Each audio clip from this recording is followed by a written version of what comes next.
Maswerteng hapon po mga ka-STL. Narito na pong resulta ng STL Pampanga para sa araw na to, second draw. November 22, 2025, araw ng Sabado. Naway ang mga natayan niyo pong mga numero kanina ay manalo nawa ngayong hapong ito, 4 PM. Kaya kunin niyo na po ang inyong mga ticket. Narito na po ang resulta.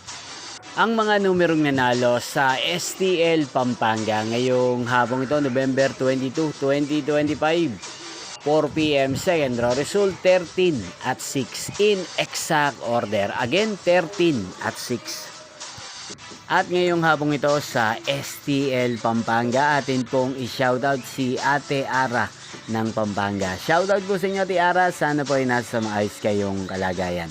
At sa lahat po ng mga taga Pampanga, shoutout po sa inyo. Inyo pong napanood ang resulta ng STL Pampanga sa channel na to, Roderick Hernandez TV. Magkita-kita pong muli tayo mamayang 8 PM.